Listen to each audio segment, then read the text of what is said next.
Hello all and welcome to Astro Wheel of Fortune. My name is Vlada and I read tarot. So for today's reading, we are doing the major arcana card, the Hanged Man. This is going to be a very interesting reading from what I've read in the book that I'm using for this series, the Tarot's History, Symbolism, and Divination by Robert Dan Place. The Hanged Man. So if you haven't seen this series so far, if you haven't watched all the other major arcana cards that I have done before the Hanged Man, please check out my playlist. It's called Tarot by Tarot, where I ask my tarot deck about each of the major arcana cards and about tarot in general. So if you want to check that out, I really recommend that you do, especially because in each of the tarot cards, I tend to refer back to the old videos that we've done already.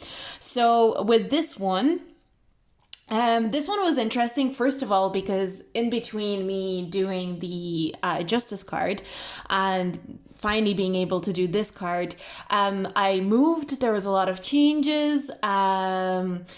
I kind of felt like I couldn't get into the groove of doing the Hanged Man. I actually sat down to do the Hanged Man a couple of times and I just couldn't get into it for whatever reason. Like energetically, I couldn't even before I pulled cards. As soon as I would start the video, I would be like, no, this is not right. Today's not the right day to do it. So it took me a long time to actually get into the energy of the Hanged Man. There was almost this kind of procrastination, but also it wasn't procrastination. A lot of it was genuinely me sitting down to do it and feeling like it just wasn't the right time. And then today I sat down to do this and I couldn't find the Hanged Man card for ages. It almost felt like it was hiding from me. I had to reshuffle the deck a couple of times, or not reshuffle, but sift through the deck a couple of times before I was able to find the Hanged Man. And I thought that was so interesting because usually I find the cards very easily. But this time around with the Hanged Man, it took me a couple of goes to find the Hanged Man. So it almost felt like the Hanged Man is so elusive, which is so interesting because it is Piscean energy. So there's this elusive nature to this card already that I'm picking up on, even before I started this reading. But anyway, we're going to get into this reading now and we're going to see what the Hanged Man actually wants to say to us, if it wants to say anything at all. There's a lot of really interesting information in the book about the Hanged Man that I will definitely refer to. But first of all, we're going to start with the reading and then kind of pull from the book as we go along. So the Hanged Man, what does the Hanged Man want to say? So we got the Six of Cups for the Hanged Man energy. So let's see.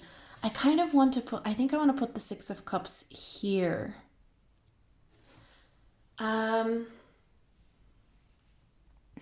What am I getting with the Hanged Man? What does the Hanged Man want to say? I mean, both of these cards represent reflection. So I feel like the Hanged Man wants to really focus on the idea of reflection, observation of the past, observation of what has come before it. The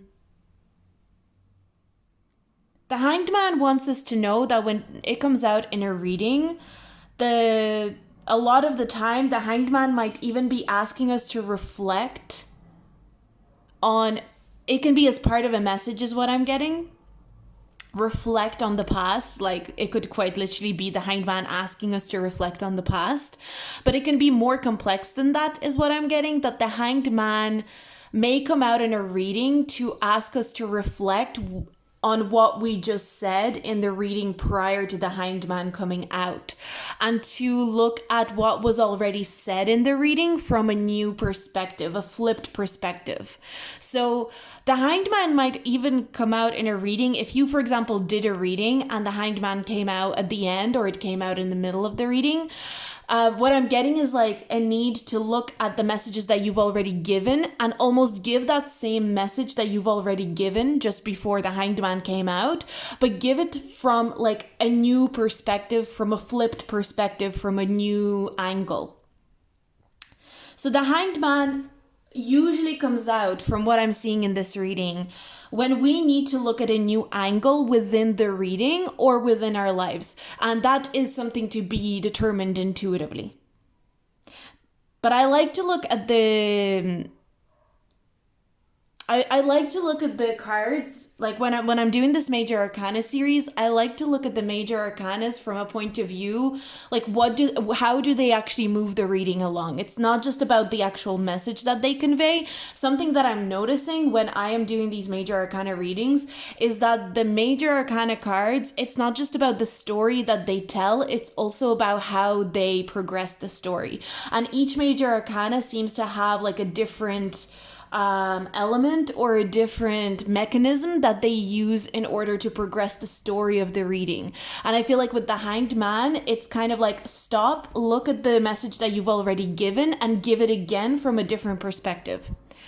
Like say this message again, but try to look at it from a new angle and give that message from that new angle this time around. That's interesting.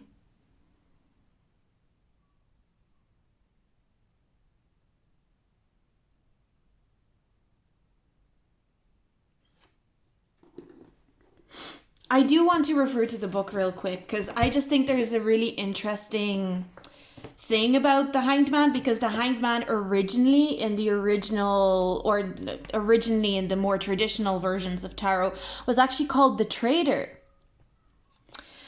and it represented a fall from power. So what it says here, in Renaissance Italy, this figure would have been easily recognized as a traitor. So the positioning of the Hanged Man, the way he is hung up, would have been like an easy indicator for anyone from those times, especially Renaissance Italy, to know that this like positioning represents someone who is a traitor, because it was so common. It also says here, some early lists of the trumps, this card is labeled the traitor. In Italy, the punishment for traitor was to be hanged by his feet or foot, possibly after execution. And then in the Renaissance, it was also the practice to label a person a traitor by having a picture printed of them hanging by the foot and posting it. These were called shame pictures. So I wonder if there's an element of shame that is connected to the Hanged Man as well.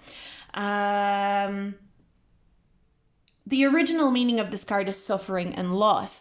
But as tarot progressed, and this book kind of talks about it, as tarot progressed, and it started taking on more Christian philosophies as well, the Hanged Man became more of like a sacrificial suffering or loss, like sacrificing something and suffering around something by choice in order to spiritually progress. So it says here in the book, modern occultists interpret this card as representing a sacrifice that is made willingly for the purpose of spiritual gain. And this interpretation is not out of step with how the Hanged Man is originally presented. So it's not necessarily that the original iteration of the card didn't recognize this like martyr energy or sacrifice energy, but it was called the traitor originally. So it says here also, the hero's journey is not without pitfalls. Instead of rewarding Socrates for his wisdom, the Athenians declared him a traitor and forced him to drink hemlock. The crucifix is a reminder to every Christian that even Christ was executed as a traitor to the state. As we see, death follows the traitor in the tarot also. So I actually didn't realize this, but the Hanged Man is strongly connected to like Christ and Christ consciousness. Especially in the Rider-Waite-Smith tarot, where I'll read out the passage on the Rider-Waite-Smith tarot that he has here. So also, the Hanged Man is related to water in the Rider-Waite-Smith tarot. It's the second elemental correlation. As we saw in the Fool, if you watch the Fool video, I talk about this as well. And also Judgement. Judgement, I'm pretty sure, is fire, so we'll talk about Judgement when we get there. But yeah, so He represents initiation. The giblet of the traditional card has been transformed into a Tau cross, a symbol that unites the man's suffering with the martyrdom of Christ. This is reiterated by the halo, because the Hanged Man has a halo in the Rider-Waite-Smith tarot as well. But what I thought was interesting as well, you'll see the diagram here, the symbol of the golden dawn is a cross, and then a rising sun rising out of the water, and it's like a triangle here. And that's what the Hanged Man's position in the Rider-Waite-Smith tarot is modeled on. The sun is represented as the halo. The arms are crossed in a way that represents the triangle. The Hanged Man is element of water. We have water here. And then we, of course, have a cross forming with his legs. So I didn't realize that, which was really cool to see as well in the book. The upside down position of the Hanged Man represents reversal in attitude and a perception, but it can also be a loss of position. He is going through an ordeal, but willingly to further his goal. So again, there is a sense with the Hanged Man, there's a duality to this card. And I suppose that's interesting with the Six of Cups. I'll talk about why I'm thinking it's interesting with the Six of Cups. But there's a duality to the Hanged Man where he can either be seen as someone who is a traitor. And again, like we know Jesus was, hung on the cross as a traitor. So the Hanged Man can either be seen as a traitor. Sorry, I need to take a sip of water. I'm feeling super thirsty for this for some reason.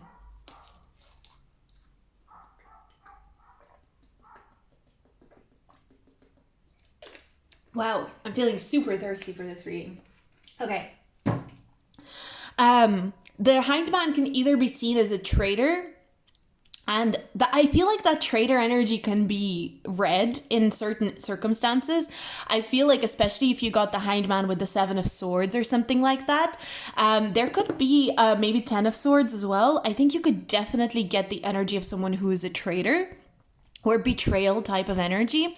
But I think if we're just looking at the Hanged Man energy on its own, the Hanged Man energy can be read either as a traitor or as something sacrificial, sacrificing maybe even your own reputation is the way that I'm seeing it. In order to be seen as a traitor, in order to be seen as a negative character,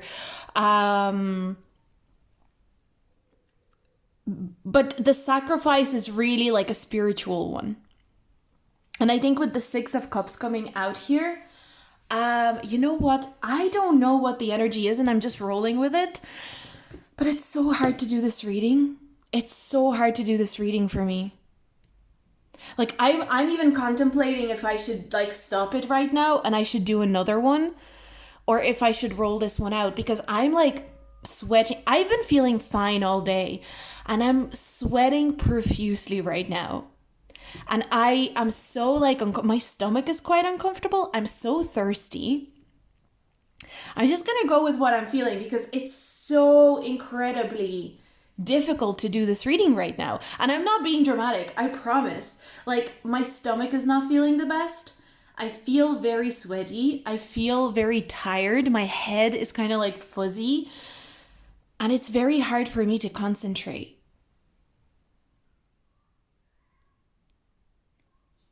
It's really hard for me to concentrate right now. I suppose, does that represent the energy of the Hanged Man? Is that what the card is trying to show me? I don't know. Like, I've been feeling absolutely fine all day. This is so bizarre. Being aware of this kind of state, maybe, like the Hanged Man wants us to get very comfortable with our discomfort, or just acknowledge our own discomfort, acknowledge our own loss, our own failure, or acknowledge the fact that we have to sacrifice something with a sense of acceptance. I suppose like moving through this reading, I'm just going to accept that I'm feeling uncomfortable right now. And whatever way this reading comes out, that is the way that it comes out. And I'm going to accept that this reading comes out that way. Whatever way this major arcana reading turns out, I'm just going to accept it. I'm feeling super uncomfortable right now, but I'm just going to accept that. And I feel like maybe that is a message that is coming through with the Hanged Man. You can be as elusive as you want. That's another thing that I'm getting. You can be as elusive and escapist as you want, but you can't really escape suffering or pain in the long run. It doesn't, like, you could have minimal suffering or pain, but you will never be able to escape it all, is what I'm getting with the Hanged Man. There will always be discomfort that you will have to just accept. I suppose death card comes after the Hanged Man, right? The death card comes after the Hanged Man, and before you die, in many situations, in many circumstances, first comes discomfort. You're either sick, you're immobile, or maybe even if it's for a split second, you probably experience pain if you are dying even of like a fatal car crash or whatever. Like, discomfort is a part of life. But you, just the way you can't escape death, you can't escape discomfort and suffering of some kind, even if you minimize it. And that is something that the Hanged Man asks us to reflect on.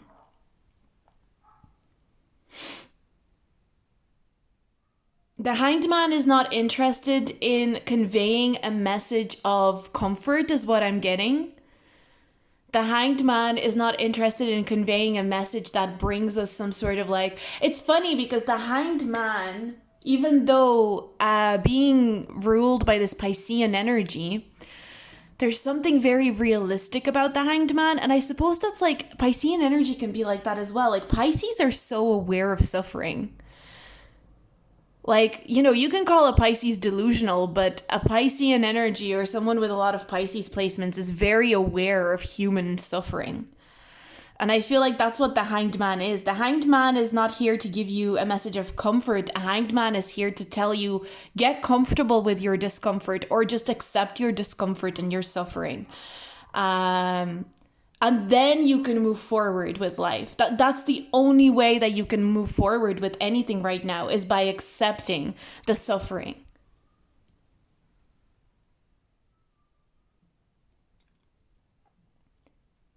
So the Hanged Man might come up in a reading to remind you to accept that pain is inevitable, suffering is inevitable. And you know what? The pain is easing off as I'm accepting it through this reading a little bit. It's still there, and now that I've mentioned it, it's almost like, you know, the focus on it has come back. But I am finding like the discomfort, even though it's here, and I am acknowledging that the discomfort is here, I'm feeling the discomfort. It's easier to work with the discomfort now that I've acknowledged it and I've been very vocal about it. This feels like such a clairsentient reading. Like, I don't think I'm going to pull any more cards for this Hanged Man. Because I feel the energy of the Hanged Man in my body. It's more so like the Hanged Man is almost showing me, like, I want to show you what I'm getting is like, I want to show you in your body what I'm all about. To me, direct, not, I don't mean in general, maybe. But the Hanged Man is like communicating to me through the discomfort of my body right now. On what he's all about. He is all about vocalizing discomfort. The Hanged Man might come up in a reading for you if it's time for you to actually vocalize your discomforts. This is actually a card that could come up like if you are not speaking up about something where you're grieving or you're in pain or you're suffering and you're not speaking on it. But it's not just about speaking on it to other people. This is more so about admitting it to yourself. The Hanged Man can come up in a reading, is what I'm gathering from this, when the cards want to call you out a little bit and say, hey, you are not accepting, or you're not standing in your truth, that you are suffering right now. You're suffering right now, and you need to just admit it to yourself. And not try to act like, no, I'm perfect and everything's great and everything is rainbows and butterflies. Admit your suffering. kind of like not commit to your suffering, because that it's not submit to it more so, but it's not like in the long run. The Hanged Man doesn't ask us to submit to our suffering in the long run and become like a slave to suffering. But in the moment, if you're suffering and the only thing that you can think about is your suffering, but at the same time you want to really like deny that to yourself in some sort of way, the best thing sometimes that you can do is just admit, fuck, I'm really suffering right now. That's what I'm getting with the Hanged Man. I feel like the Hanged Man is actually a very simple energy. There's not much to it, like, is what I'm getting. It's this admitting of like, things are shit right now. I'm not happy. Let me look and reflect on the past in order to understand, why am I not happy? What brought me to this point? Makes sense with the Hanged Man being a pause and being hung up and being like, fuck, I'm suffering. Looking back on your past and tracing back your steps and being like, well, what brought me to this suffering? Let me trace back my steps. That's where the Six of Cups is coming through. What actually brought me to this suffering? What actually brought me to this point? Let me just trace it back real quick. So it's kind of funny because we had all these, ascension cards. We had the Chariot where you're moving forward. We had the Strength card, you're working with yourself. The Hermit card where you are clearing space for yourself. We had the Wheel of Fortune where it's like you're trusting the collective, you are trusting fate. And then the Hanged Man comes around and it's like where you might step into a point of suffering and look back and go, what actually brought me here? Like, why am I suffering like this? Let me just trace back my steps. Where did I make mistakes potentially? Where did I fuck up? Like, you know what this is reminding me of? You remember the meme? Do you remember when everyone was like, the thing scratches and the person says, you must be thinking, how the hell did I get here? It's like the way they had that in movies. Did they have that like in Malcolm in the Middle or something like that? Those scenes where it's like the character's like running away from a dog and they're like in a panic and it's like the thing scratches and the scene stops and it's like, you must be wondering what brought me here. And like, that's the energy of the Hanged Man. It's like, everything pauses for a second and I look back on my life going, what the fuck actually brought me to this point that I am experiencing this kind of suffering, discomfort. But at the same time, this can also be in a positive way. Like, suffering is suffering, right? But there can be a positive spin onto it that like, I brought myself to this suffering because I know that after this suffering, I will go through a rebirth and a transformation and I will come out on the other end stronger and better and more successful. So I must suffer for now in order to suffer less later. That can also be the energy of the Hanged Man. Let me suffer right now, and let me suffer the amount that I need to suffer right now, so I can assure that in the future my suffering can be lessened. And that can be the Hanged Man too. And oh my God, the pain is gone. The pain is gone, and I'm not sweating, and I'm feeling better. And honestly, you know what? I don't have anything else to say on the Hanged Man. I think this one is going to be short and sweet. I think that's the way the Hanged Man intended it. The Hanged Man doesn't want me to pull any more cards. He was very elusive with me, and I think the main points of this card are covered. So I'm going to leave it here. So that's all I have for you. Oh my God, this was such an interesting reading in its own right. I hope you enjoyed this reading. I sure as hell did. What an interesting thing this series has been for me. I hope you have a great day. I hope you have a great week, month, whatever. If you like this reading, do like, subscribe, and comment. And if you feel generous enough to tip me, I would really appreciate that as well. You can tip me with the super thanks button at the bottom of this video, or you can tip me by PayPal. But, engage with, the best thing that you can do is engage with this reading, give your own input, leave comments below, engage with this for me. If you're enjoying me doing these readings and you're watching them and you want to continue watching them, it helps me out if more and more people see them. So thank you so much. I hope you have a good day and I'll talk to you soon. Bye.